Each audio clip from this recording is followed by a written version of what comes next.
All right, Canaries, this episode has a little more fire behind it. I did hesitate a bit before making it. Not because I don't believe in what I'm saying, because I do. I hesitated because I kept trying to make this episode softer, more digestible, more comfortable. And my sister, who has been a canary long before this podcast existed, looked at me while we were talking about filtering parts of this episode, and she goes, "How dare you?" And I laughed at first, but then I sat with it because I knew exactly what she was trying to say. What she meant was, how dare I soften things that women had to survive? How dare I package the truth prettier because someone else might be uncomfortable with it? And before anyone listening tries to twist that, I'm not interested in becoming cruel. I do love softness. I like kindness. I want to remain considerate. But truth, especially the uncomfortable kind, it's a lot different than cruelty. I think women spend a lot of time carrying this discomfort privately, so other people never have to. And I'm not sure that that's what I want to do here in this build. So as a pre-warning, this episode is very much from a woman's perspective. It's from my perspective. It's from stories that women have entrusted me with, things that I've survived, things my friends have survived, and things women have whispered quietly for years. And if you're a man listening and some of this makes you uncomfortable, I hope that you stay with me in this episode. Sometimes discomfort is just thinking, I've never had to see the world that way before. I hope that you're one who stays curious, who hears women say, this scared me, and this hurt, and this changed me, and that your first instinct is to respond with, help me understand. I'm looking at you like you're an alliance, because safe people, the ones women can lower their shields around, they usually lead with curiosity. So with all that being said, here's my question. Why do humans understand nature's unspoken rules? We know not to corner a mother bear, not to separate her from her cubs, not to approach wounded animals carelessly. We know that. We know those rules. It's like this unspoken that wild things will protect themselves. So why do people seem surprised when women do that too? Women survive and we adapt and we protect and we learn patterns. And we carry weapons if we need to. It's kind of like, when did we start expecting women to be the only wild thing without survival instincts? And I see this a lot when a man has a violent response to a crossed boundary. We have excuses for them. And when a woman has an explosive response, we label that as crazy or emotional. And I think that we domesticate the fuck out of women. We like them soft and easy and pleasant or understanding and accommodating. And domestication is very interesting because you can train an animal and you can condition the behavior and you can teach obedience. You can teach softness, but domestication does not erase biology. So you can push almost any living thing, even the most gentle creatures, to a breaking point. And when survival finally shows up, people act shocked and surprised. Like, where did that come from? As if the teeth were new. But the fangs were always there. Safety just meant keeping them hidden. I know when my own fangs would show up, like when I worked in the trades, I remember telling my friends, my ability to be underestimated is my greatest strength. Most of us girls are wild things from very young. Our fangs remain completely intact. It's like hiding a knife inside your boot. It's not because we are ever seeking a fight, but experience taught us to always be ready. How many women viewers are nodding right now? And it's a strange thing to become so good at appearing soft while memorizing exits and reading moods and learning when to laugh or to stay small, remembering what kind of shoes you have on in case you have to get out of there, and when to bare your teeth. Isn't it a little comical to have a society that believes that tenderness and weapons cannot exist inside the same human? Our fangs never disappeared. We just wore these pretty masks of velvet and lace. And my gut sinks when I assess this, because when do women learn that? Who teaches us? Or maybe more uncomfortable, what teaches us? And this week, I revisited some old stories that I used to love. And I think mythology already knew all this, which either ancient civilization understood women, or maybe something is valuable about the stories we share. Maybe the entire civilization actually didn't get it, but there were parts of them that did. And I'm willing to bet that these stories were crafted by older versions of what I'm now calling canaries. They were us. When my sister and I were little, we used to sneak out our bedroom window, and we lived out in the country. There were no city lights, just these gravel roads and trees and stars that looked way bigger than I think they do now. Something about adulthood kind of shrinks the things around us. But we'd lay out there in hoodies that were way too big for us, looking up, and I'd tell her mythology stories about constellations, about gods, women, warnings. Cassiopeia was her favorite. And I kept thinking about something she said recently while I was trying to explain this episode to her. She said, this issue is as old as time. It's quite literally written in the stars. And I haven't stopped thinking about it, because much of mythology keeps returning to women becoming stories, and women becoming warnings, protectors, monsters. And I wonder now if little girls hear myths differently. I thought I was telling my sister stories, and I wonder now if I was handing her maps, something to carry later when the world eventually asked her to become a woman. Because becoming a woman is strange. Did anyone hand you instructions? Because I don't remember getting any. One day you're climbing trees and scraping your knees, and then suddenly the world looks at you differently. It talks to you differently. It expects things. And I think a lot of women remember the first moment they realized that changed. Or maybe nothing changed at all, and now I can just see it. Stay with me now. Imagine a forest, the kind where the air smells cold and green and where pine needles soften underneath your footsteps, where you can hear moving water echoing somewhere nearby. The kind of place where if you stand still long enough, you realize the earth has rules, not written rules, but older ones. The kind that say, pay attention when something living wants distance. Because nature doesn't usually explain boundaries twice. And according to the old stories, there was a woman who belonged more to wilderness than her people. They called her Artemis. She was a hunter and a protector of girls, protector of young women, a twin sister, and animals trusted her, which feels important because animals usually notice safety way before humans do. I always picture her strangely, not polished and not soft in the way that women get rewarded for being. I imagine her hair really tangled and her skin sun-kissed with calloused hands. Someone who knew where the water was. Someone who could sleep beneath the stars without the fear of being alone. The kind of woman that people would call difficult, when maybe they actually mean unreachable. Another thing that people remember about Artemis is celibacy. She was a virgin goddess. She was unclaimed. She had no husband, no ownership, no expectation that her body existed for someone else, ever. And I think modern people hear that and they go, okay, ancient, weird, whatever. But I wonder if it was less about purity and more about autonomy. One asks, are you touched? And the other says, do you belong to yourself? And Artemis, according to stories, belonged completely to herself. Her body, her time, her attention, her wildness. And maybe that's part of why her reaction feels shocking to people, because humans have strange rules when it comes to boundaries. We understand boundaries in forests. Everyone knows don't separate mother bear from her cub. Nobody questions when the bear mauls someone because they didn't follow the rule. And no one says, well, was the bear overreacting? People do understand instinct, and wild things defend themselves. And I keep wondering why those rules make sense to us in nature, but become so confusing when women do versions of the same thing. Because maybe Artemis wasn't terrifying. Maybe people were witnessing something they already respected in every other creature in the wild, a boundary. And mythology being mythology, her boundaries came with consequences, immediate ones, not softened and not negotiated. No, please understand why that boundary hurts me.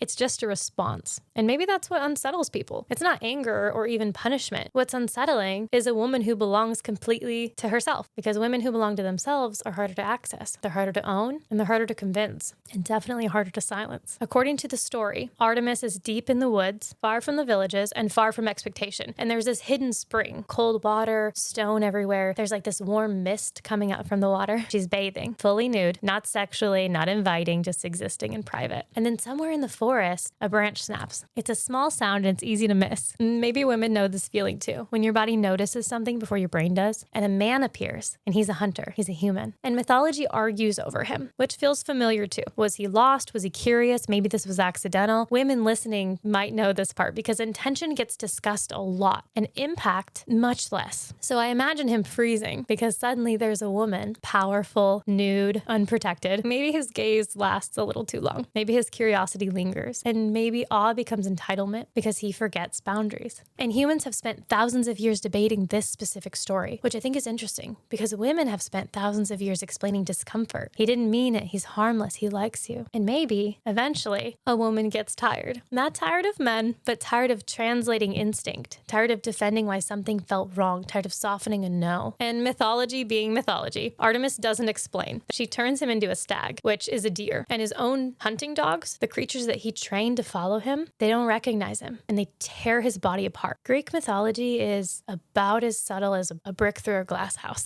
But underneath all the drama, I wonder if the story was never man bad, woman angry. Maybe the question was, what happens when people stop respecting boundaries? What happens when privacy becomes curiosity and curiosity becomes access? And so something else that I keep wondering is if women become fluent in this kind of instinct, they're reading rooms and they're noticing shifts and they're sensing danger. Where was his? Why wasn't his instinct speaking to him too? And at what point should his own instincts Greeks have recognized this is sacred and it does not belong to me. People were so shocked when Artemis reacted, but humans understand this in every other arena. We don't corner a bear. We don't ignore signs, and we don't stay too long near something that's frightened or exposed. We don't call the animal irrational when instinct answers first. And maybe that's the uncomfortable part of the story. It was never about her reaction. Maybe it was about the expectation that something sacred and vulnerable and wild should tolerate being crossed quietly. Maybe he mistook softness for the absence of consequence. And maybe women spend years paying for that mistake. And suddenly Artemis doesn't feel so ancient. I really wish I could say that stories like this one stay in mythology. They stay in the forest and they live with these gods, but they don't. I thought this episode was going to be a break from dating, and then I realized safety has always been part of dating. Most men enter dating wondering, will she like me? Will this be reciprocated? And most women, before chemistry or attraction or butterflies, are quietly asking themselves, am I safe? And I know I'm consistently sending my location and copies of men's IDs to the group chat and making jokes about cramming Apple AirTags at my stink hole for safety. Women become remembered for what survival turned them into, while people forget who they were before. Like, I think about Medusa. Medusa's a really good example. And depending on which version of the story you learned, she was beautiful first. She was human first. She was violated and then punished. Remembered mostly for what happened to her after. The snakes and the fear and the turning people to stone. The monster. That's what solidified her permanently. And I know this feeling. People noticing the teeth, the anger and the distance, the suspicion, and forgetting to ask what brought the fangs out in the first place. Everyone remembers that time I set the Christmas gifts on fire.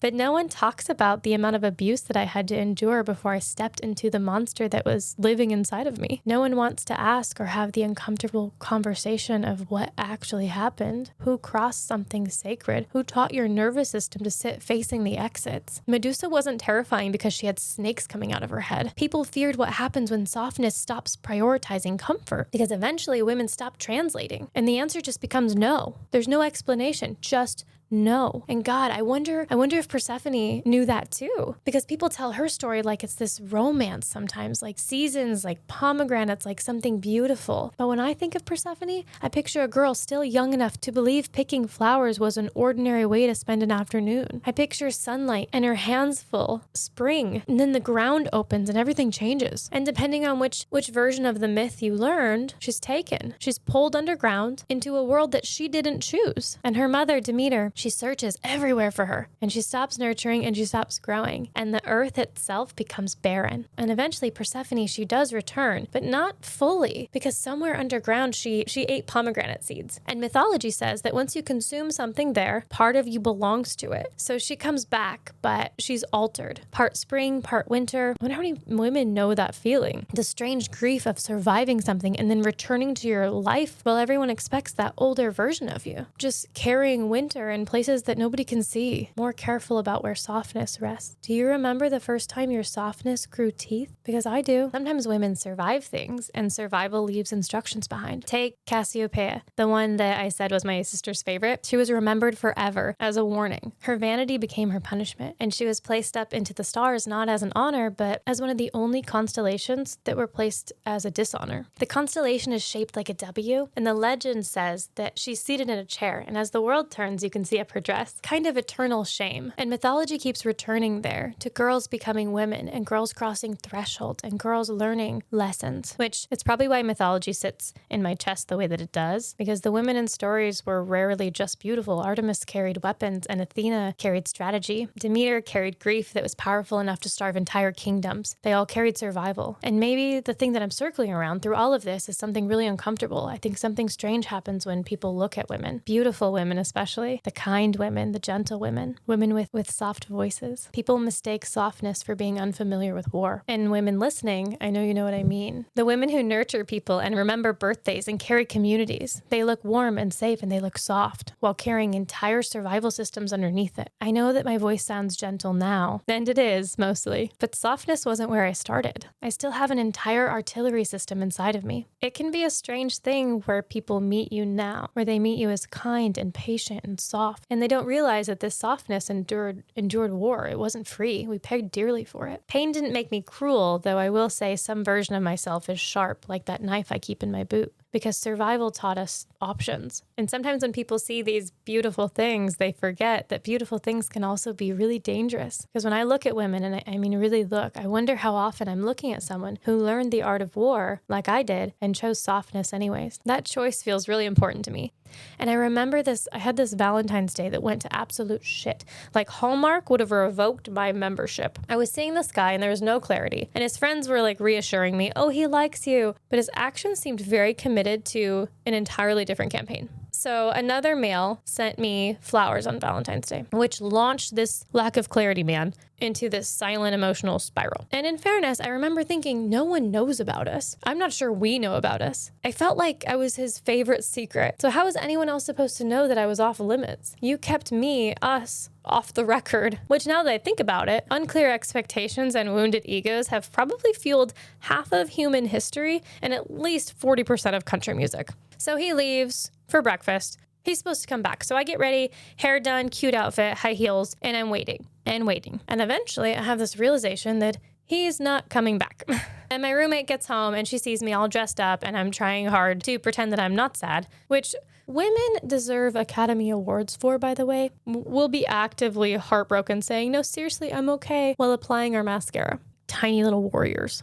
So she gets ready too, and she takes me out for coffee, and we take these pretty girl pictures. The ones that women take for each other when we can tell that one of us is quietly falling apart. And maybe this sounds a little silly, but I kept thinking about wolves and how wolves behave this way as well. Like when one is injured, the entire pack will slow down. Some will stay behind, some will adjust their pace. Protection changes until the wounded thing can move again. Nobody teaches women that, and somehow we do versions of it anyways. We bring coffee or we take pictures or we sit on bathroom floors together. We shoot the texts that say, you good? You okay? Need me to come over? Animals protect injured things, and women do too.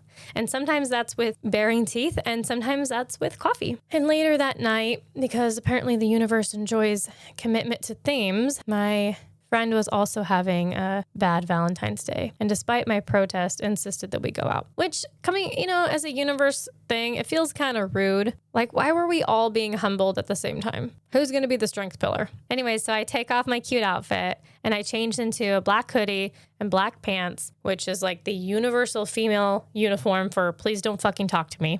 Because heartbreak does something strange. Sometimes you want comfort. Sometimes you want just to disappear. That night I wanted to disappear. And sometimes you just become really aware of how exhausting it is to be looked at. So I was kind of aiming for invisible. Or intimidating, honestly. I would have taken that. That would have worked. But the universe had other plans for me. So shortly after getting to this bar, this guy sits down at my table and he starts talking.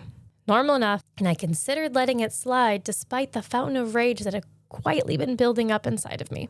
And eventually he starts explaining dating and situationships and how he's upfront with women and how women get attached anyways and how he tells them exactly what things are and somehow these girls still get hurt. Now I'm going to stop here for a second because for some reason there's something about my fucking face that makes people tell me things.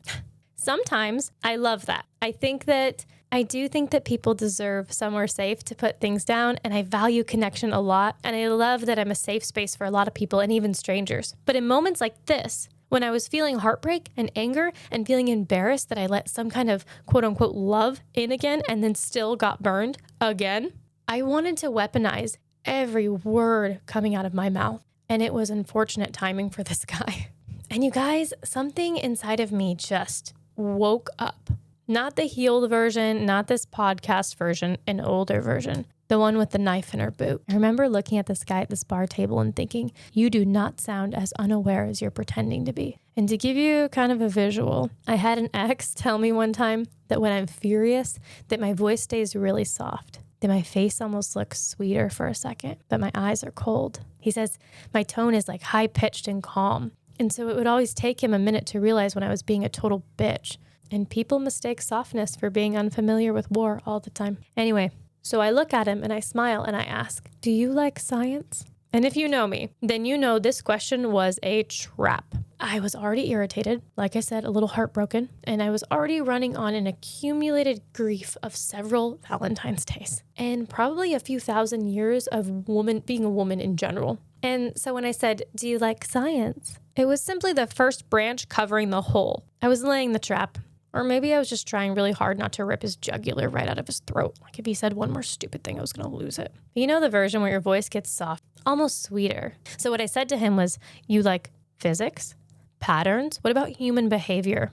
Because humans are strange. We learn enough about psychology to recognize attachment, and we gain enough experience to recognize longing, and we know enough about consistency that we know that it creates closeness. And then we act fucking surprised when someone bonds to us. Connection has gravity, attention has gravity, and touch has gravity. Consistency has gravity. Our bodies remember. Humans bond. That's not a weakness. That's fucking biology. And maybe this comes off as ridiculous, but I kept thinking about Hooke's law, which if I butcher this a little, someone in engineering, they're probably going to be clenching their jaw right now. But basically, it's about a spring, the function of a spring and how a spring stretches. So you pull it, it gives more force and more distance. And for a while, it can keep returning to its original shape until eventually there's too much tension and too much pull, too much repetition.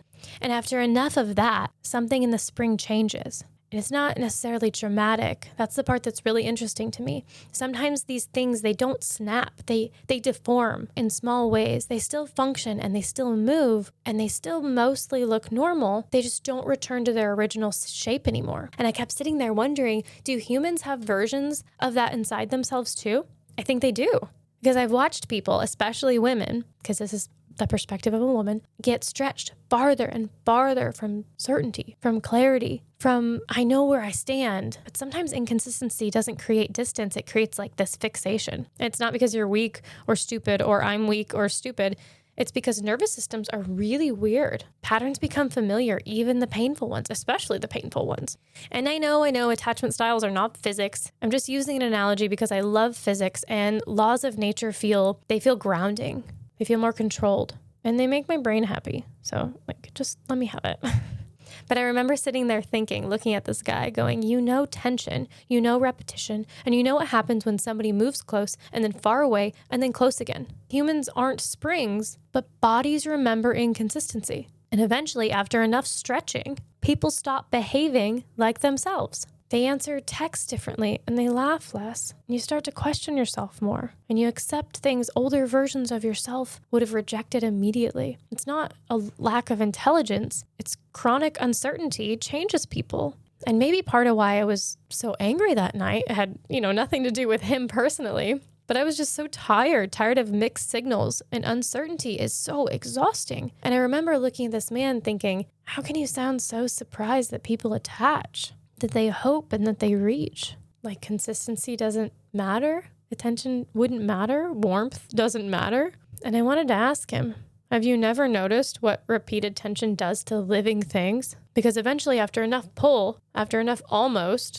waiting, something changes. And that's a big part that people miss about women. Sometimes softness doesn't disappear. It just comes back different. It shows up different. It's sharper. It's slower to trust. And it's more careful where it rests. It's not broken. It's just aware. So before this episode turns into female rage and Greek mythology and physics and whatever personality disorder I have developing from overanalyzing men in bars, I need to tell you about my cat. I swear I'm going somewhere with this. Just stay with me. Her name is Freya. I'm looking at her right now, actually. She's being very dramatic. Despite weighing only 9 pounds, Freya believes that she is upper management in this house. Zero democracy. She's a tiny dictator. And one thing I've done as a mom is I've used her to teach my son consent. And so when he was little and he would want to pick her up because he loved her so much, I'd stop him and I'd pause and I'd be like, hey, buddy, look at her. Actually look at her. Her ears went back. Do you see that? Her tail's twitching. Do you see that? She walked away. Let her. She doesn't want to be touched right now. And the lesson I was trying to teach him was never that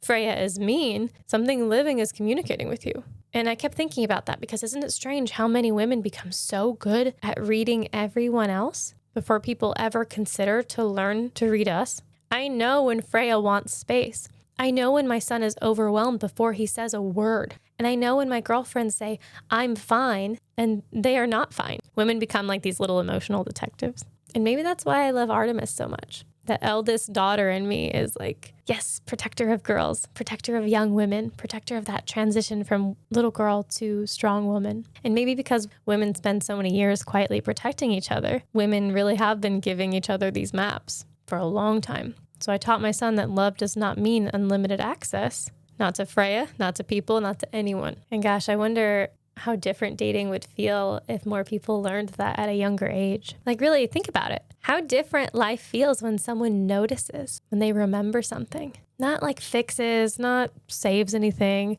We're not developing a hero complex. Like, how would I explain it? There's this movie scene. It's one of my favorites. There's a woman and she's on a date and she asks her date, why do people get married? And his answer is, I don't know, love, passion, the usual things. And she says, we need a witness to our lives.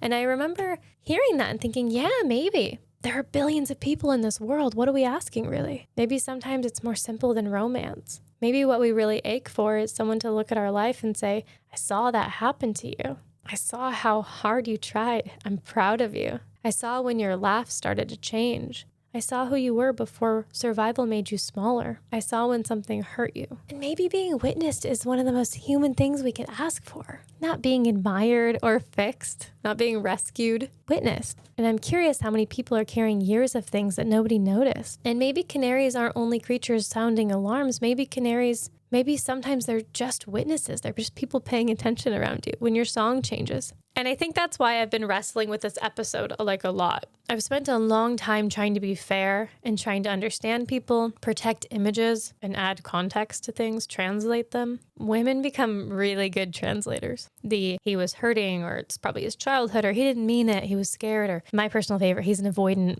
or he's trying. And empathy is beautiful until you use it to abandon yourself. And if I'm being honest, I'm still learning that part. I posted something recently as a joke on my social media, and it was about how interesting it is how many men reach out about this podcast shortly after they'll ask me on date. And I think I said at the end of it, like, okay, experiment 626, buckle up. And afterward, I had to sit with myself, because behind all the jokes, I was actually really annoyed. And attraction isn't wrong. Curiosity isn't wrong. People connect through shared interests all the time. So I kept asking myself, why did this bother me so much? And eventually, I think I found it. I think I found why. Because this podcast, HerCanary, it didn't come out of the blue. It came from a loss. It came from fear. It came from starting over. It came from things that I survived and versions of me that I had to bury. This thing, whether people realize it or not, has my entire heart invested in it, because I think someday this is going to help people. I really believe that. And when your heart lives and it's beating inside of something, anything that attempts to be a false connection stings. And I remember wondering, like, are you interested in me? Or are you interested in accessing me? Like, no, you don't like me. You like something around me. You like something that I provide. You like something that you receive from me. And you can feel it even before you can explain it, because bodies are strange like that. They're consistently collecting data. And we feel like we're accessed like some sort of vending machine instead of a living, breathing human. Maybe this is where I sound harsh, but stay with me for a second. I had dated someone once or twice even. And afterward, I had realized I knew everything about him. I knew his work, I knew his dreams, I knew his patterns, his hobbies, I knew his family and the entire dynamic that he grew up in. And it's the way that women sometimes learn people, and it's how we love. And afterward, I realized something really uncomfortable, that I'm not sure that he actually liked me at all. I think maybe he liked what I provided, which was access and availability and patience, lots of understanding and softness, and very few fucking boundaries. And I mistook being reachable for being cherished and being useful for being loved. Those are not the same thing, because connection asks what matters to you, what hurts, what built you, what do you love, how do I keep you safe? Connection is curiosity. It's patience. It's slow moving. But access says, what can I receive here? And humans are messy, and I've done careless things too. But women, we get really good at noticing because we had to. And if I'm being honest, that's why the podcast thing hurt, because I had this really ugly thought. And I wondered, did you listen because vulnerability looked like an opening? Like one compliment might unlock the portal between my fucking thighs. Or even scarier than sex, unlock parts of me that I spent years protecting. And that thought pissed me off. That made me angry. And I'm not talking healed woman anger. This podcast, HerCanary, this thing, it just means so much to me. And it's not casual. It's not a cute little hobby. I've lost so many versions of myself in this life already. I've lost careers and plans and pieces of my identity. And this building something like this, telling stories and trying to make rooms safer. And I'll say it again, this has my whole heart in it. So curiosity isn't bad. So why does this sting? I think that when there's something that's really sacred to you, feeling like it's being used as a shortcut to access is where the pain comes from. These are women's stories. These are my stories. I know I'm not the only person that's tired of handing someone, male or female, our mind or our humor or our work, our fucking bodies, or our tenderness and our art, my dreams, and then realizing later someone just wanted access, not connection. And that's Artemis too, a sacred place that someone enters. Like, did you think something beautiful meant available? Maybe what women keep asking isn't, will someone love me? Maybe underneath all of it, there is this quieter question that says, will someone handle me carefully, gracefully? I almost didn't make this episode. Not didn't make it, but I almost made a much softer version, one with a lot of disclaimers. Ones that sounded like not all men, or I understand, or I'm trying to be fair, because I've spent a lifetime being careful, always editing myself in real time. Not because there's any lies bound in there, but because we're calculating. If I say this, who gets uncomfortable? Who leaves? Who gets offended? Who stops loving me? And I realized something kind of strange while I was writing this is that hesitation itself, that's part of the story, because truth does come at a price. It can cost us relationships and images and sometimes safety. And I keep thinking that this podcast affects my actual life, and that means dating too. So men that I'm interested in or interested in me, they do listen. People I know listen. Future people are going to listen. And for a second, I had this thought that maybe I should stay small, stay politically correct, maybe be a little less honest so it's not as harsh, try to protect as many people as I can. And then I got really annoyed because that's part of the problem. Women are carrying discomfort so privately so that other people never have to. And I don't want this to sound like I'm interested in becoming my pain, because I'm not. I love softness and I love consideration, and I want to keep that kindness bound to me closely. But